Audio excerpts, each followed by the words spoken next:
Hello there, MIPCOM. How are you all doing?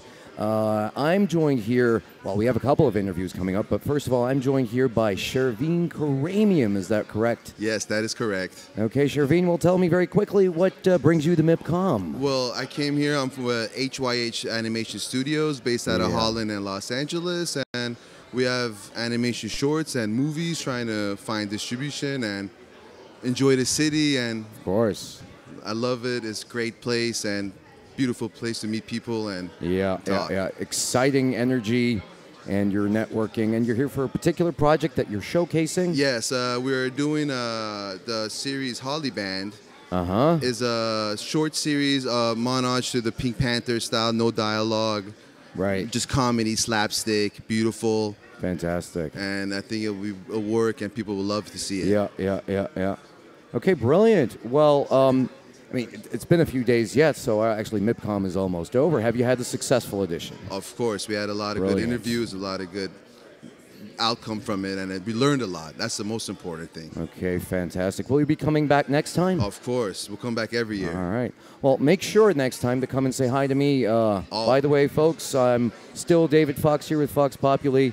And I just want to thank my guests for a very quick chat, but thank you very much for stopping by. We're going to see you very soon. I appreciate you took the time to interview me. Very, very welcome. Thank you very much. All right. Appreciate it. See you later, Peace. and see you, folks. Peace. Peace to you, Sherveen. Bye. See ya. Peace. All right.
Hello there, MIPCOMers. Live here from Cannes in the south of France. It's me, David Fox, here, your favorite, totally real, not virtual talk show host. And I'm being joined here, because it's not about me, it's about a very, very special guest, a bit of a star.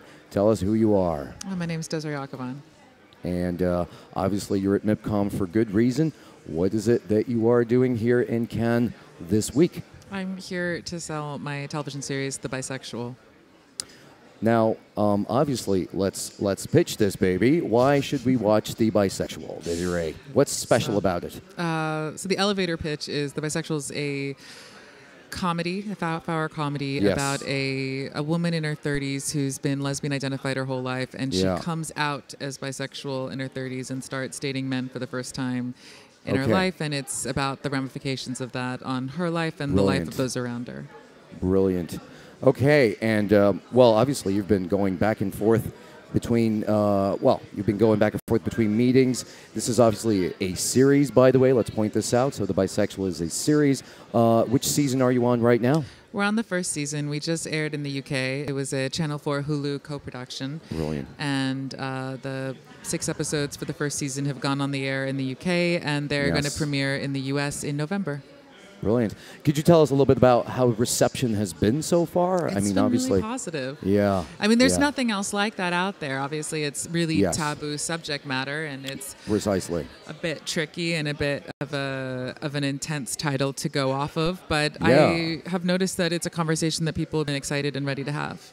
Well, I have to tell you, I mean, obviously, the title alone is refreshingly direct, if anything. You know, it's a very kind of no-nonsense approach, all right? And you saying reception has been good. Well, obviously, is there a second season that we're already looking forward to? Is that a bit early to speculate on? It's early to tell, but I am making plans. I'm pretty sure it's going to happen. Now, we can widen this conversation a bit more, because obviously one of the things we've been talking about here is diversity in media and entertainment, representation as well. And I think what your show is doing is putting that very much on the map as well. What do you think the globally or more social, broader ramifications of a series like this can have? Well, hopefully it's starting a dialogue, and hopefully it's the first openly bisexual friend a lot of people are going to make this year. It's about opening those floodgates and having a dialogue and a conversation that people have been uncomfortable to have. I think a lot of people who are bisexual are afraid to come out as bisexual and live according to who they happen to be dating at that time. So if they're in a same-sex relationship, they're gay. If they're in an opposite-sex relationship, they're straight. And just recently we're wrapping our brains around what it is to be gay. And, you know, people can say, oh, it's just like the way I feel about my partner, except it's a same-sex partner. Whereas with bisexuality, there's a sense of being disingenuous, that your genitals have no allegiance, that if you can't make a decision with this, what can you be trusted with? Yeah, fantastic. I mean, the entire problem, it talks about a fake dichotomy, if you will. You're either this or you're either that in this world. It's a very simplistic way that we still frustratingly seem to approach the world of sexuality. Yeah, but it's also about having your television reflect the world that's around you. Precisely. I think this is a dialogue that's been coming up in people's lives, but it's not something that people have, that commissioners have had the courage to put on screen yet. And I'm really excited to be one of the first projects that reflects life as I know it and London as I know it, with a bevy of different ethnicities and different stories and backgrounds. Absolutely, absolutely. A true melting pot, if you will. And have you, by obviously featuring the series, have you been in touch with people that have told you personal stories that, how they were personally affected by your performance, by your series? People come up to you with... I mean, definitely. It's been a week since this has been out of my brain and into the world. And I've definitely come across a lot of people on Twitter who have yet to see their lives reflected on screen and who are really excited and relieved to be watching something like this.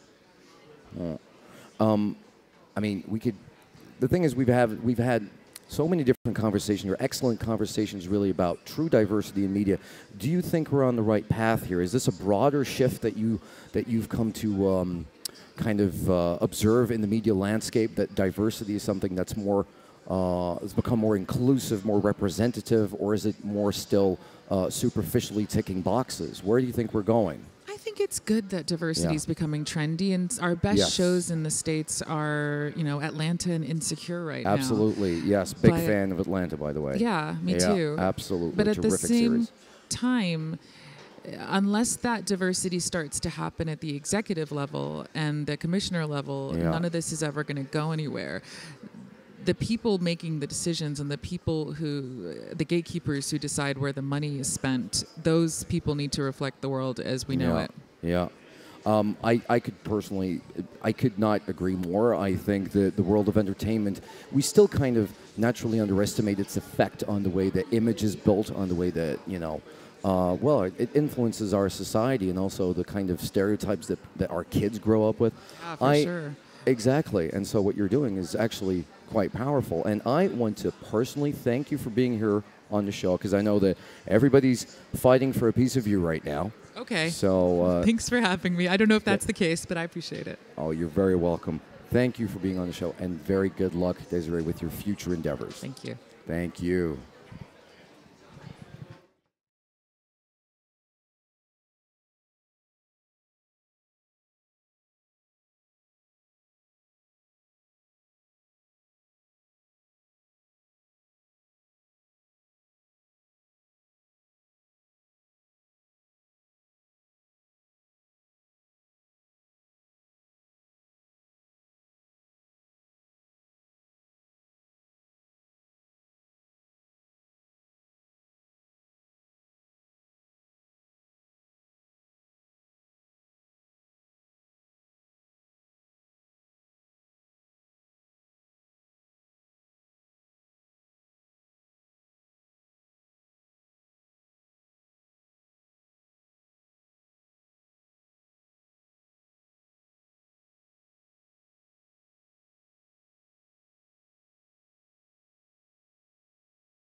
Hello there, MIPCOM. MIPCOM Ken, how are you doing? You're still here with your favorite virtual show host, David Fox Populi. But again, it's totally not about me. It's about my special guest, Deborah Williams. Welcome to the studio, Deborah. Hey, thank you. How have you been? I'm good, thanks. Brilliant. A-OK. Deborah, now you are the chief executive of which initiative precisely? Well, it's the Creative Diversity Network. We're based in the UK. Okay.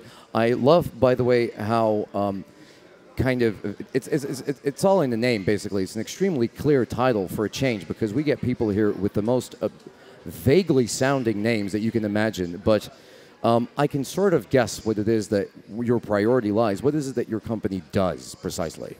Precisely. We're a membership organisation for UK broadcasting. Yes. And we look after all the industry level work around diversity and inclusion in UK broadcasting. Yes. So if I understand that correctly, you're not just looking at diversity in creative content, but also basically how these companies are run. We're looking at the whole industry, supply chain, production, everything you could possibly imagine. Yes. Can I ask you how you personally got involved with this particular essentially, enterprise? I applied for a job. That's always a good start. Almost 2 years ago, I applied for a job. Perfect strategy to get involved. I aimed high, I think, and they aimed low, so we sort of found a middle ground. Perfect. Where they employed You're a very me. modest person. I can already see that. But were you involved with the creative industry before that point? Before that, I was essentially, my background is I'm an actor, a writer, a performer. I spent a lot of time in theatre in particular. And then in the 2000 or so, 2011, I moved into policy making, first with arts and performing arts, etc., and then into film. So I created the diversity standards for the British Film Institute. Yes. And then I moved into television. Okay. So if I get it, I mean, your background, you're a bit of a Renaissance woman here, huh? Kind of, okay, excellent. Now, obviously, I mean, diversity has been part and parcel of our ongoing discussion here at MIPCOM.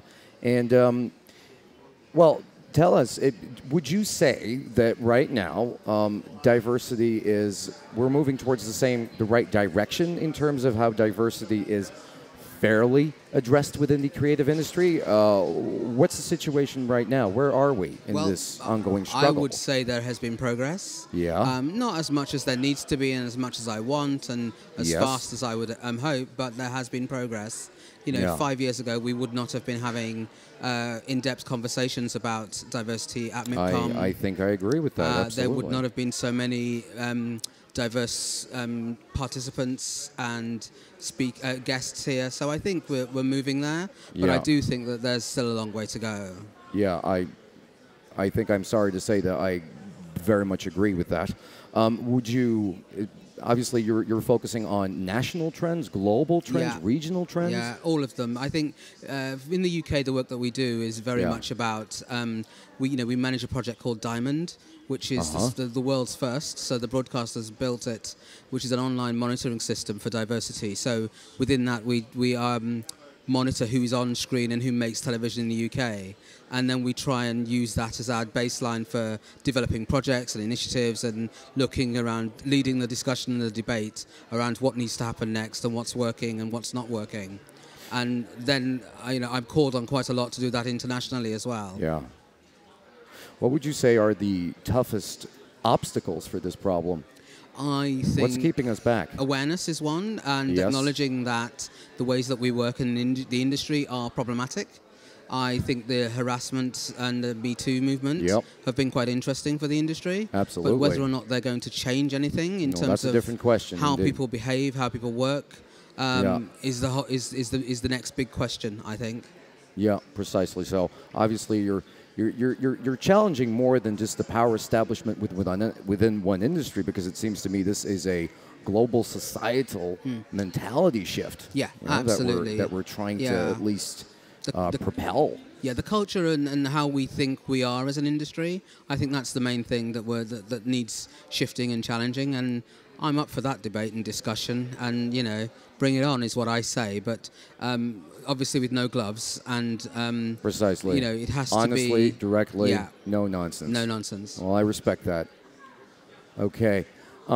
Deborah, well, you've been here at MIPCOM. This is not your first MIPCOM, I'm guessing. No, this is my first MIPCOM, yes. But it's not my first Cannes. I used to come to the film festival, but it's my first MIPCOM. Okay. So, basically, what is your role here at MIPCOM? How are you getting your message across? Who have you been talking to? What's the kind of activity you've been involved in here? What do you do here on the ground? On the ground here this year, I was a speaker, so I chaired the panel this morning, the Diversity and Inclusion, sponsored by A&E Networks session on. It starts at the beginning, the development stage, and sort of chairing a panel looking at what happens at development stage and how we can make sure that diversity is included. And I've sort of been to the Women Leaders event, lunch and power lunch, and the Issa Rae events that are happening. I think I've mainly been here to sort of talk about the UK brand and what we're doing, and to get ideas from around the world of what else people are thinking and doing and looking at. So I talked to the Finnish contingency, the Jamaican contingency, the Brazilian contingency. So really been, my goodness, been and the Flemish group as well. Oh, the Flemish group as well, which is always good. So you know, which is really nice. I met up with some good friends actually, people I've known over years that I've not seen for a while. So I met up with a few good friends as well. Deborah, in just a few days you've been talking to the entire world. It would appear so, yes. Yeah, it would appear so. Deborah, I want to thank you sincerely, not just for being here, but also for the work that you're doing. And I hope that obviously in the months, years to come, that we are moving this debate much further than just obviously ticking boxes, a superficial nod, buzzwords, euphemisms. And I like your no-nonsense approach tremendously. Thank and I want you to commend you for it. Thank you very much indeed. No, thank you. It's been a pleasure. Thank you, Deborah. Obviously, thank you very much. Folks, we have more interviews coming up. I want to thank Deborah Williams again for the work that you're doing here at MIPCOM and beyond. Could you remind us once again the name of your initiative and where we can find you? We're the Creative Diversity Network, and it's creativediversitynetwork.com. Yes. We're based in the UK. Based in the UK. And if you want to get in touch with us, it's inquiries at creativediversitynetwork.com. Drop us a line. Brilliant. Thank you very much, Deborah. Thank you. Thank you. Bye.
And hello there, MIPCOMers again. With me here, David Fox, live here from Fox Populi, Wonder Media and Imagination in Motion. But again, it is not about me, it's about my special guest, who is Mr. Stephen Hodge. Stephen, welcome to the show. Thanks for having me.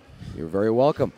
Stephen, you are the CEO of a very exciting company. That would be Toon Goggles. Am I saying that correctly? Yes, you are. Toon Goggles. Now, Stephen, let's cut to the chase. You are here, obviously, at MIPCOM. It's buzzing with activity. You are here to promote your brand. You're here to look for content, maybe. What is it that brings you to MIPCOM here? Well, two things. Toon Goggles has been around since 2011. Currently, it is available across pretty much all consumer electronic devices that support streaming content, so smart TVs, set-top boxes, and it's proven to be very popular. However, this market, we're really focusing on one of our newest ventures, which is a new SVOD, AVOD service called Squad, S-Q-A-D. And that really, picks up where Toon Goggles drops off, where tweens and teens now have a destination where they can go to watch content. So everything from anime to live action to influencer content, that'll all be a part of the new Squad service, which is available across iOS and Android, and coming very, very soon to smart TVs and set-top boxes and cable networks as well. Now, I have to commend you for your modesty, because you said Toon Goggles is a streaming service, streaming platform. It is one of the biggest in the business, if not the biggest for children's content, I've been told. Isn't that right? That is correct. That is correct. It's the largest online, streaming entertainment destination for children. Precisely. A kind of, you said children's Netflix before. Is that, that's a fair statement there? Yeah, strictly for children. Strictly for children. So in terms of content, we're looking at kid-friendly shows, a lot of animation, I'm guessing? A lot of animation, live action, I mean, pretty much anything for kids. And we also feature games as well as interactive books, so pretty much anything that a kid can enjoy on a mobile device, we try to have that included in one application and make it easy for them. Precisely. And this means that you're collaborating with a multitude of massively established brands. Could you give us a few examples of those? Oh, Who are you working with? Definitely. We just entered into an agreement with Mattel, so we have a few pieces of content from Mattel, like Barbie, Barbie Dreamtopia, Monster High, a few others. Also partnered with DQ, so we have Jungle Book, we have Peter Pan, a few other really great titles, Astrology. We work with pretty much everybody globally. Our main goal is Fortnite, I heard, even, which is of course the latest craze. In terms of gaming, especially with youngsters. Well, Stephen, just a personal question. How did you get involved with the company? What's your own background inside the entertainment industry? Well, I started off just, working underneath producers, helping to craft the marketing around a lot of properties. And we just saw a void in the market at the time. This is back in 2011, so there wasn't really many services that were catering towards the children's demographic. So what we were able to do was create the online destination, which is Toon Goggles, which started off as a website, quickly spread into mobile devices through the iPad, and then smartphones, and then smart TVs, and that grew us to where we are right now as a premium online destination for children streaming content. Right. Now, obviously, we're here to talk about diversity in all its forms and facets inside the entertainment industry, and since that you're working with children's content, I mean, the potential influence of the content that you put out there on the formation of a worldview and personal identity narratives for kids is huge. How is your company contributing to the world of diversity in entertainment? Well, I think in itself, it starts with the company itself. So, the entire staff of Toon Goggles is very diverse. From, just different races, different backgrounds, males, females, which all have influence in the content that's picked up. But then also by attending markets like MIPCOM and other international markets for content, we're able to pick up content from all over the world. So we have content from everywhere: France, Russia, the entire world. I can see how that widens your perspective. Exactly. Now, you've mentioned, I think, a very important thing to make, which is so easily overlooked, is also the internal structure of a media-related company. The fact that internal diversity reflects not just richness and wealth in terms of content, but I mean this is absolutely key, right? Exactly. Yes. It makes sure that we're always looking out for everything. We want to make sure that and that content is there that that my kids can relate to, and other people's kids can relate to, and so it makes sure that there's something for everybody on our network. Precisely, that to make sure that girls know they can grow up to be superheroes, and not just the boys that do all the fighting and the climbing of trees. If I'm just being a bit simplistic here, exactly. But also in terms of, I mean, not just gender-based, ethnic-based diversity, but what you're doing is you're challenging these long-standing stereotypes inside of. Very true. Very true. Precisely. Very true. Precisely. And I have to commend you for it, obviously, because that is what we're building next generations with, huh? I appreciate that. Yeah, absolutely, absolutely. So obviously, it's been a busy MIPCOM for you. Basically, has it been a success so far in terms of, obviously you're working, you're looking for new content, you're hunting for talent. How's MIPCOM been for you so far? It's been great so far. I mean, a lot of companies, or pretty much everyone that we're talking to, is very excited about Squad, the new service, SQAD. And we've been picking up a lot of great new content, and actually aligned ourselves with a lot of great new companies that have amazing content that's going to be brought to us. And with a lot of this content, we'll be the first, if not the only service in the U.S. at least, to feature this content on its platform. But keep in mind that our service in itself is global. We're available in over 196 territories worldwide. Wow. So, yeah, it's definitely been a great market for us. Absolutely. Another personal question for you, Stephen. I mean, working with children's content would seem this would keep you supremely young, all right? I don't know. Why do you like working with children's content? Is it something that keeps the mind creative and playful? I would think so. To be honest, I think one of the big motivating factors was myself having kids. So I have relatability. Exactly. So me myself having kids, I see what my kids are watching, and I have an understanding of kind of what they're into, what toys they like, and what they're consuming on TV, and I wanted to make sure that I was a part of that in some way. So it does keep me involved. It keeps me young for now until they get too old for it. But I can see that. I can see that. And that's the kind of actively involved dad that we like to see here. I appreciate that. No, absolutely. Stephen, I think I'm going to thank you now for joining the show. I wish you all the best with your endeavors, obviously within Toon Goggles and beyond. And I want to thank you again for coming to talk with us. Thank you for having me. You're very welcome. All right, take care. Take care.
MIPCOM Can and France, how are you? Comment allez-vous? I'm here again, joined by a very special guest here. It's David Fox with Fox Populi, but again, it's not about me. It's about my guest here, who is Douglas Carr, if I'm getting that right. That's Douglas? right. Yeah, it's so great to be here. Oh, you're very welcome. You're very welcome. And we're going to have a little bit of a tech talk here because you're working for a company called, now I have to kind of remember this, Heart Fork Entertainment? That's right. That's exactly okay, well, let's grab a bite of that. Heart Fork Entertainment. Now, this is a technical term that I think we're going to have to explain to our non-tech specialized crowd. What does hard fork mean before we start digging into the particulars here? So a hard fork is a term for when a cryptocurrency splits into two. And basically, it's a means to either create a new currency or a means to shift an existing currency down, improving on the tech, changing the tech, making governance decisions to change how it works. Okay. Now, cryptocurrency obviously is one of these new technologies that have taken the world by storm, really. Huh? They really have. Now, Bitcoin is the big one still, I'm assuming. And you told me beforehand that even your company got started with a particular cryptocurrency that invested in you or that you invested in? So we started we're developing a crypto noir sci-fi television series called Hard Fork, and as well as some game IP, AR, VR, in the AR, VR space. And we incubated the project on a platform, a blockchain platform, a protocol by the name of Steam, which is best known as steemit.com. Yeah, exactly. It's a decentralized Facebook almost. It's social media. Yeah, precisely. Running on a decentralized platform. That's right. And obviously, you'll know this better than I do, but the world of crypto and all of this very high-tech stuff is full of just tech terms that most of us don't understand, because that brings us to the term blockchain. Could you explain to us very briefly what blockchain is? I think the easiest way to talk about blockchain and to understand blockchain is to just understand it as transactions. Right. And the first thing with transactions is that they can be obviously monetary transactions. Yes. It's a distributed ledger. And what that basically means is instead of somebody holding the abacus, somebody holding the ledger, writing down, all the information, or even a giant organization holding that in a centralized fashion, all of these transactions, all of this information, this data set is spread out. So it sits on many different computers, many different nodes on a network. So it is much more fraud-proof, and what you're doing essentially is you're cutting out the middleman. That's right. Okay, now let's talk about your show, obviously. So Hard Fork, could you tell us anything about the plot, the synopsis? What can you tell us, really, to get us excited? So what I can tell you is that we, as I was saying, we incubated on the Steam blockchain, and then we from that, we were able to raise a small amount of money that from user interaction, people getting really excited about making a dystopian sci-fi crypto noir set in 2035. That Christopher James Baker is one of our creators on the project and writers, and he's also a star in the series along with some other wonderful actors. Naomi Brockwell is also is also a wonderful actor and in the blockchain space, was the MC of Consensus this year and a very important person in that space. So Christopher's in Ozark and Shades of Blue. He's in The Rookie, the new ABC upfront that's just coming out now. Right. And so we took this IP that we began to develop, and one of our other collaborators, a few of our other collaborators on the project, Eric Vance Walton and Matthew Niemerg, we all got together through our interactions on the Steam blockchain, and I've got this incredibly talented, decentralized team that we're all working together, and we took what we originally had done and the excitement that we'd garnered, and we managed to take that and build out the IP enough so that we could demonstrate what we were doing. We shot a 2-minute teaser trailer that we then put together a proposal for a very cool cryptocurrency by the name of Dash. And Dash got really excited about it, and they gave us the development money so that we have now gotten, since they gave it to us in January, we've used that as our runway to develop the IP.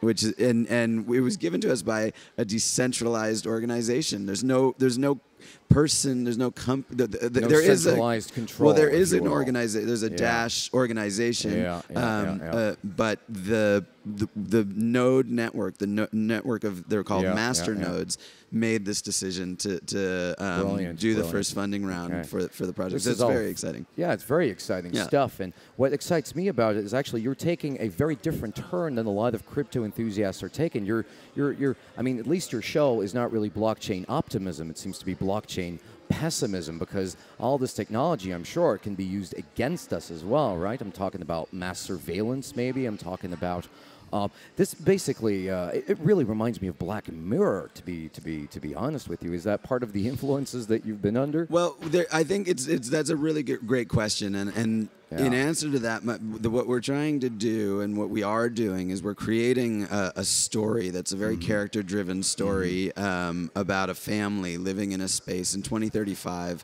in a world that is governed by a brilliant AI that's involved in all aspects of the society, gamifying it through augmented reality, and by creating this story, we're creating a metaphor that allows us to talk to all of the. Yes, there's certainly a lot of dystopian possibilities once you're being a futurist and looking at what's going to happen. And same with artificial intelligence. Exactly, and I think what's really interesting to us is like you take artificial intelligence and you take these complex data sets and all of these things that you can do with blockchain, from smart contracts to non-fungible digital assets. There's a whole bunch of governance that can happen with blockchain, and there's a push-pull between centralized and decentralized. We're seeing that in the real world.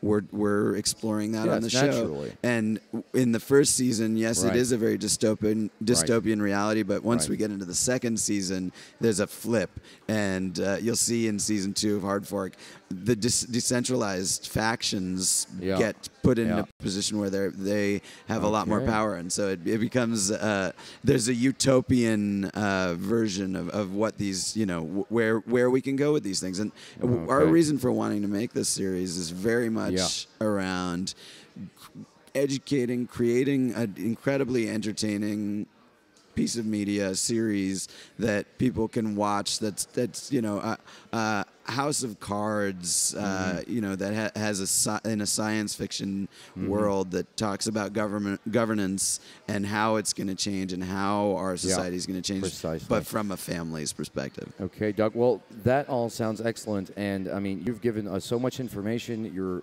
blowing my mind here with with your likewise. Your tech ingenuity. Is incredible. Well, what do you mean what tech? I'm just a regular guy. There's nothing special here. One more question here, Doug, before we let you go.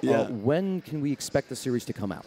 When's that happening? So when's the big launching of the coin? Well, that's a great question, and this is our first foray to market. We're out here at Cannes for MIPCOM, and we've just come out of the sort of like cone of silence of creative isolation, which has been an incredible process with the creative team on this. And so we're just now starting to take it to partners that can help us take it worldwide. So stay tuned. Brilliant. Okay.